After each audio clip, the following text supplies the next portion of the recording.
Hey, it's Erin, and this is part 2 to the Is the housing market getting ready to crash in Richmond, Virginia? And why is there a part 2? Well, I can tell you exactly why.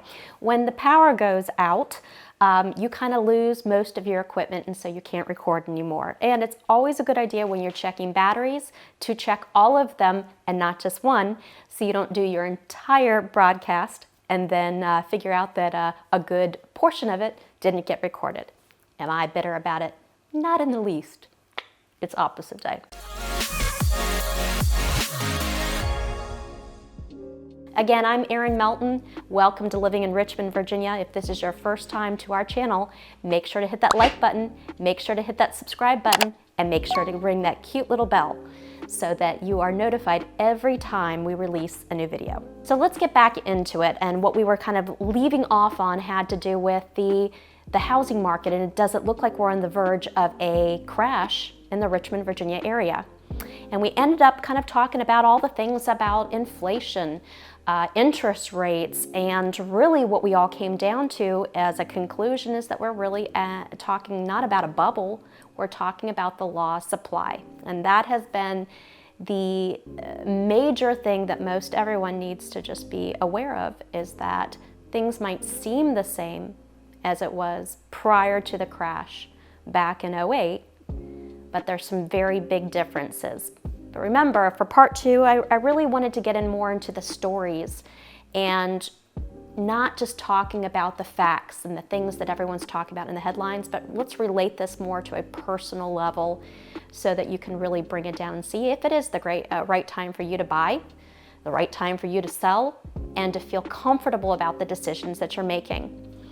So I think the bringing all together and comparing markets to where they were and where they are, and really what we've been looking at for the past 3 years is very much more of how it looked in a more level market leading up to 9/11, to 9/11 in 2000. And much like where we were and where we are today, there were several years leading up to 9/11 that it was a very level market. It wasn't a buyer's market, it wasn't a seller's market. And when 9/11 happened, if you recall, a lot of people were like, oh my gosh, everything's going to end, going to war. Everyone felt very scared. Everyone thought, are we going to be able to live normally again? And as you recall, when we go through very tough times, that actually is when our country, particularly in Richmond, Virginia, tends to band together and unite, and where you'll see true prosperity. And really that's what we've been dealing with more than anything leading up to the pandemic. And that is what we are feeling today, and why it could potentially feel like, oh my gosh, things are so crazy, because we're coming out of 2016, 17, 18, 19, which were very level years. Not really a buyer's market, not really a seller's market. But I promised that I'd talk to you a little bit more about the stories, and really what it comes down to is, did I sell homes to people during the boom? I did. Did I buy a house during the boom? I would say I bought a house kind of going, yeah, I bought a house during the boom. And like a lot of people, did I tap into some equity that we had in our house? I sure did. And I think that really, when we look at all of this, it's important to know that I'm not just speaking to you on a professional level, I'm speaking to you on a personal level. And a lot of people that were affected during the crash, real estate-wise, that lost their homes because of a big dip in income, because of things changing, because of it affecting so many different people and the attitudes and the confidence of people throughout the area. Never thought I'd be in the same position. I lost my house. And am I glad that that happened? No. Would I want to do it again? Not at all. However, I'm really glad in some ways that it did happen, because you really don't understand the position that people are going through until you walk a mile in their shoes. And I sure did walk some miles in some shoes, and it really gave me a great appreciation and empathy And I want you to know that if you ever decide to work with our team, you are talking with people that are real people that have gone through hard times and have gone through great times as well, and have rebuilt to a point that you could purchase a house or sell a home and be in a great position, if not a better position. Because really, like anything, all these things can change. So many people that bought during that time, during the boom, they were in tough positions. Have I been able to continue to maintain great relationships with these people? And have they been able to buy and sell homes since then? They have.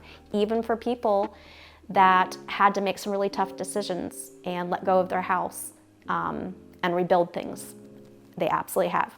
The big thing that I will always recommend to people, particularly in times when they're feeling nervous about what's going to happen, and I feel like, and I know this, back in 15, 16, 17, 18, 19, a lot of things that people are talking about right now, buyers being very uncomfortable at, gosh, is this the right time for me to buy?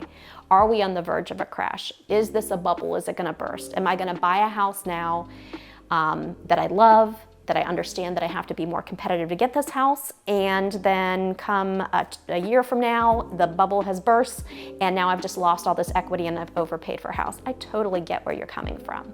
And people were having the same discussions before, and it only has been in the recent, I'd say about the past year, and particularly this year, that's coming up in people's minds on a regular basis.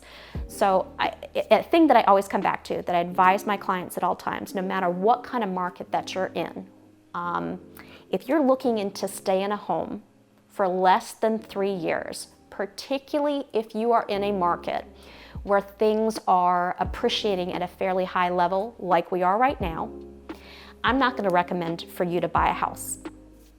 There's always exceptions if you are putting a fairly large amount of money down, where you are going to have a lot more options. If you needed to sell the house in a shorter amount of time, that's the difference for sure.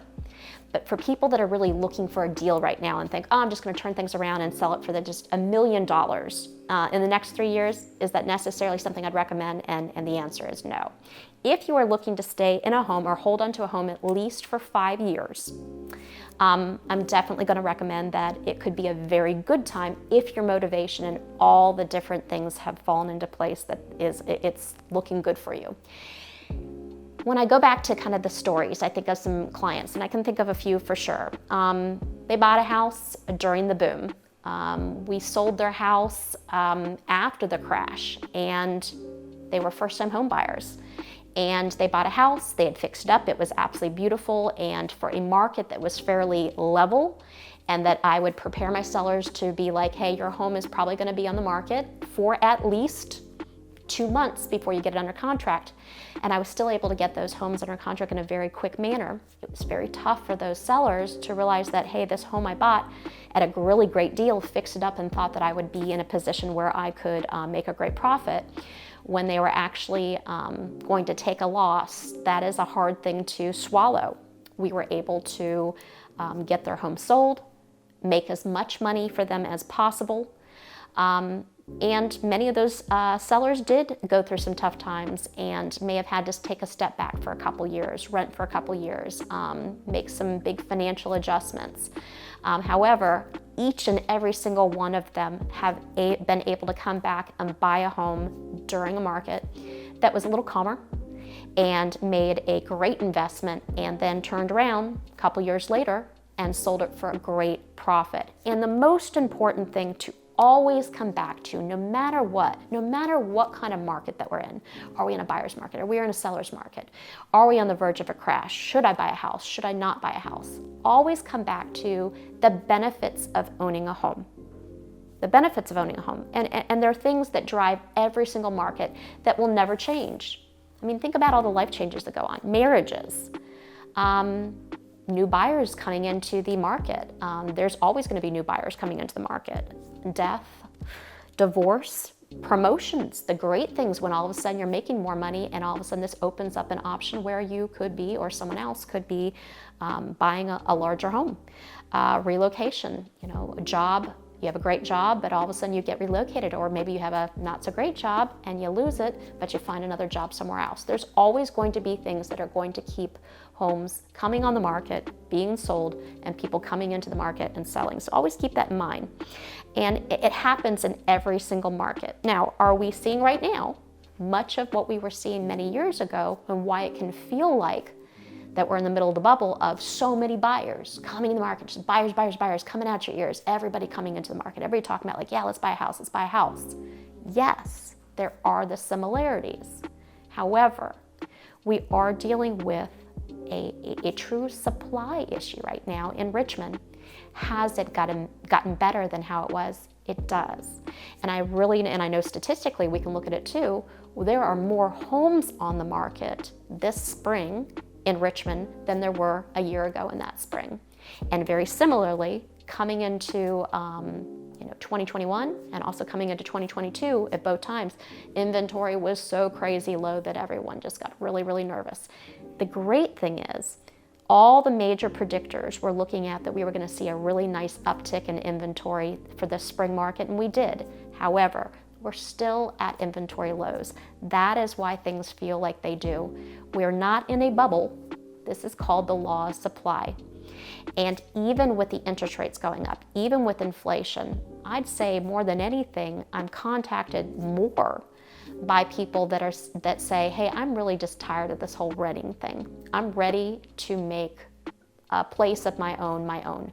I want to be able to know without a doubt that my home is my home. I can do what I want with it. I can also feel more comfortable about, once I purchase that home, that my payment is going to generally stay the same. Now, I always caution people and let them know that, hey, are there things that, even with a great fixed interest rate, that may change your payment? And the answer is yes. The assessments will go up. That's another thing to kind of keep in mind is, are we on the verge of a housing crash in Richmond, Virginia? Other things that we noticed during times before was that the assessments kept on going up. Very interesting thing that you always see that I've noticed very recently, even in the county that I live in as well, is as assessments go up because the market is strong, and of course the counties and the cities are looking to bring in as much income as possible, you watch the counties and the cities bring the assessment levels down. So it may be only a couple cents, but it's every little bit helps. And if you're still seeing where the assessments are far exceeding what the actual the assessments are far less than what the actual market value is on the home, you are still seeing signs of a very healthy market. And here's another thing too. Being on the verge of a crash, or are we seeing things that we saw before? Another really great indicator is how many distressed home sales are we seeing out there in the market in comparison to where things were? And remember, we've been seeing the appreciation levels of things going up pretty heavily. And when that happens, particularly with being in a pandemic, there are going to be people that might buy something and lose a job still. Because I wouldn't say that the job market is absolutely 100% amazing right now. And when I say that inflation is definitely affecting some things, I would say yes. But people are still getting jobs, people are still having to move and do all those different things, and it's just really important to know that every sign is pointing towards that. Even with the people that are in a distress sale, there's a whole lot less short sales that are out there. There are a whole lot less foreclosures that we're seeing. That actually brings me to a really great point. I helped some clients recently with selling a home, and their family member who actually owned the home had passed away. And they contacted me, and there had been some hard times going on, and they actually hadn't made a mortgage payment in many, many months. I mean, like many months. And